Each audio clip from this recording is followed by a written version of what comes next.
Self-improvement is great, man, but it's outdated. And that's because it's got to a point where there's so much just bullshit circling around, and there's so many people that are giving advice just to get views. And the worst thing about it is that they're just saying these things and they're not actually practicing what they preach. So today I'm going to introduce a concept to you that you've probably not even heard of before. A concept that will take you from constantly falling short of your capabilities to somebody who has the relentless discipline that you need to become the creme de la creme in your expertise. Whether that's working in tech or retail, or even if you're still in college, it doesn't matter, because this concept will change your life in just 90 days. And that concept, my friend, is the concept and the process of habit maxing.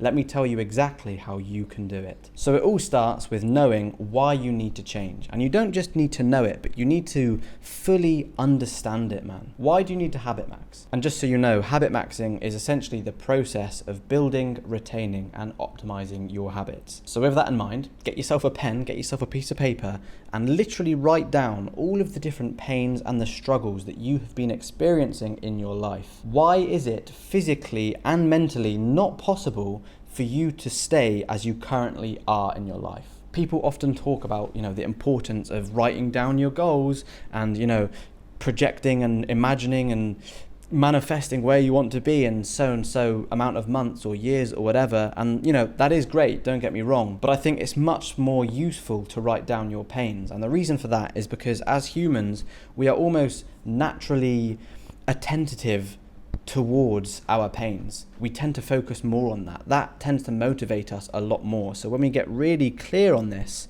it's a really useful way to remind us why we're doing this, why we need to stay consistent, why we need to be disciplined. In fact, I think when I had my first boxing fight, which I actually lost, by the way, the reason I lost that fight is because I spent most of my training camp kind of visualizing my future about how success would feel and how success would change my life or whatever.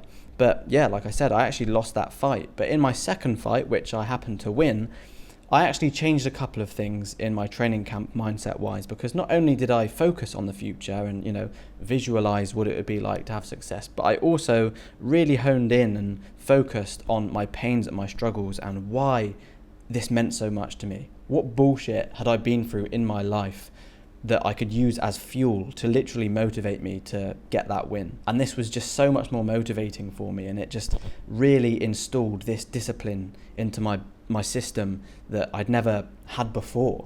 And I've actually been able to retain, the same kind of skill set that I learned from that experience, and I use it to this day. So that's the beauty of all of this. Now, the next thing you're going to need is some kind of self-accountability tool. At the end of the day, it's great if you can find other people to hold you accountable, but the truth is, you probably don't know anybody or many people that are on this kind of, personal development journey. And there are going to be lots of periods in your life where you are going to be experiencing this journey solely, right? You're going to be on this journey as a solo person. That's just kind of the way life is. So therefore, holding yourself accountable is absolutely a skill that you must master. And to speed this process up, I'd highly recommend you get my free self-accountability tool from the description below, because this is also going to come with a tutorial on how to use the tool perfectly, and it's just going to get you the results that you want so much quicker. So don't waste any more time, man, and start taking some action. Now, once you've got yourself this self-accountability tool and you've filled it up with the warrior habits, and you'll know what they are once you've watched the tutorial, you need to then start following them. Essentially though, the warrior habits are basically, the habits that have the highest return on investment for men to follow. So these are things like deep work and fighting and stuff like that, because they have a big impact on a man's life. Now, my advice is to actually start small with these habits, okay? I think it's pretty much counterproductive to bite off more than you can chew, and that's what a lot of people are doing, and that's where a lot of people are going wrong. And some of my clients have literally done the exact same thing. They've put themselves in a scenario that they can't actually sustain. And, consistency is king, right? And if you're not able to sustain something, then you're not being consistent. So that's why you end up getting into this cycle of, constantly not being able to get to where you want to be in life and actually succeed. It's because you're giving yourself too much to do. Your idea of what it means to be a successful person is focusing on the wrong thing. It's all about consistency. So to make sure you are consistent in sticking with these warrior habits that I'm talking to you about, my advice is to start small. You know, it's much better to do deep work for 20 minutes per day for 30 days in a row than it is to do one deep work session for 10 hours in one day and then never do it again. It's all about having the habit of being able to be consistent, okay? Because consistency is literally the foundation of progression and success. Now, after a couple of weeks of following this, self-accountability tool, you'll start to know more about, what's working for you and what isn't working for you. So at this stage, my advice here is to just kind of adjust how much time you are sort of spending on each habit. So for example, if you start to feel like you are getting more athletic and more fit, you could increase the amount of time that you are spending fighting, or you could increase the amount of time that you are spending in the gym each week to kind of counter for that, right? In the same sense, if you feel like you're going to the gym too much and it's actually not giving you enough time to be focusing on your business plan or, increasing your social status or whatever it needs to be, then, it would be a wise idea to actually maybe reduce the amount of time that you're spending in the gym, or maybe take a day away from your gym routine. You don't want to be counterproductive with this. I believe that life is all about balance, and it's very cliche to say, but very few people are actually able to master it. It's a big difference between it being very simple and easy, right? It's simple to understand that life is all about balance, but it's not that easy to master it. And the habit maxing process will absolutely help you to do that.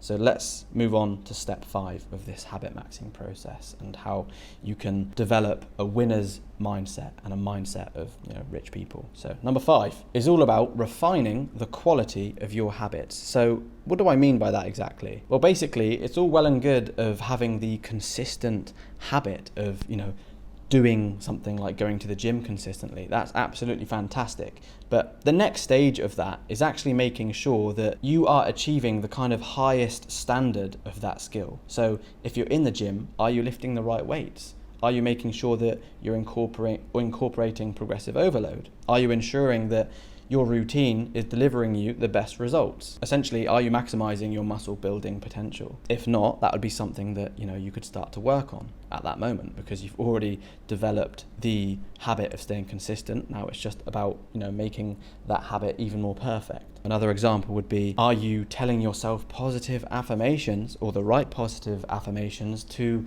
empower you to become like an unstoppable machine? And you might not think that positive affirmations are that important, by the way, but did you know that more than likely your favorite athletes have been doing positive affirmations throughout their whole career? So people like Michael Jordan, Muhammad Ali, Usain Bolt, all of these people, right? They all do positive affirmations. So essentially the question here is, with this 5th step, is can you be even better at the habits that you're already doing? And ultimately, the best way to improve your life and to start doing amazing things like live here in Thailand and win some boxing fights and start your own profitable YouTube channel or business is to actually apply to work with me, where I can help you and support you to do that. And you can find a link in my description to apply right now. You deserve this, okay? It's time to take some action, man. Seriously. Believe you can, and you're more than halfway there.